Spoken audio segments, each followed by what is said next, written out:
હાલ અત્યારે નેપાળમાં પરિસ્થિતિ બેકાબૂ બની છે. સુરતના દેસાઈ પરિવારના સચિન વિસ્તારમાં રહેતા ખડકી ફળિયાના દેસાઈ પરિવારના સભ્યો કાઠમંડુમાં ફસાયા છે, એટલે કે એક હોટલમાં કેદ છે. સ્થાનિક ધારાસભ્ય તેઓની સાથે વાતચીત કરી રહ્યા છે, તેઓ પર નજર રાખી રહ્યા છે. સુરત તેઓને જલ્દીમાં જલ્દી લાવવામાં આવે તેવી પણ હાલ ત્યારે માહિતી સામે આવી રહી છે. ધારાસભ્યશ્રી દ્વારા પ્રયત્ન કરવામાં આવી રહ્યા છે. 84ના ધારાસભ્ય એમણે સંદીપભાઈ દેસાઈ જેઓ દ્વારા હાલ ત્યારે તેઓની સાથે સતત સંપર્કમાં છે. કાઠમંડુમાં ફસાયેલા સુરતના પરિવાર દેસાઈ પરિવારને સુરત જલ્દીથી લાવવા માટે હાલ ત્યારે તજવીજ હાથ ધરવામાં આવી રહી છે.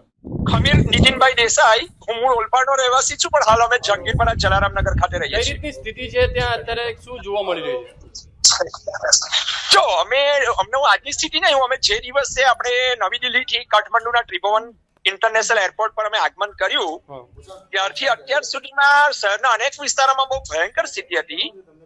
અમારી જે હોટલ જે વિસ્તારમાં છે એને થામેલ વિસ્તાર કહેવાય છે. આનો મેઇન જે કાઠમંડુનો સિટીનો કી એરિયા કહેવાય ને, આપણે સુરતના જેમ પાગળ ને ચૌટા છે તેની જેવો વિસ્તાર છે. અહીંયા અમને કોઈ પણ પ્રકારની કોઈ પણ તકલીફ નથી, ને આજની નથી, પરમ દિવસથી કોઈ પણ તકલીફ નથી. સ્થાનિક લોકો પણ ખૂબ જ મીઠા સ્વભાવ વાળા છે.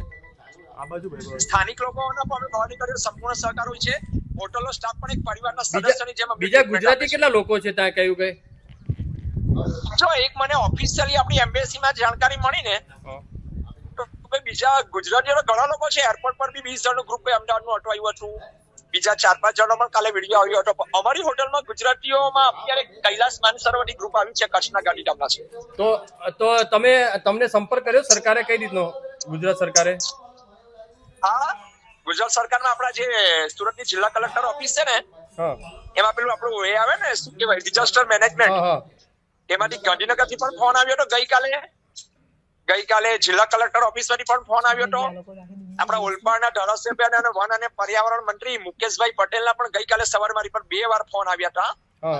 અને આપણા તો કઈ રીતે તમને લાવવા માટેની વ્યવસ્થા, તમને રિટર્ન લાવવાની વ્યવસ્થા કઈ? અચ્છા, અત્યારે મેં ભારતીય દૂતાવાસની કાઠમંડુની ઓફિસમાં સંપર્ક કર્યો. તેઓએ એવું કહ્યું છે કે આ ઇન્ડિયન ગવર્મેન્ટના બધા ડેટા અમારી પાસે આવી રહ્યા છે. ઓકે. હાલ શું પરિસ્થિતિ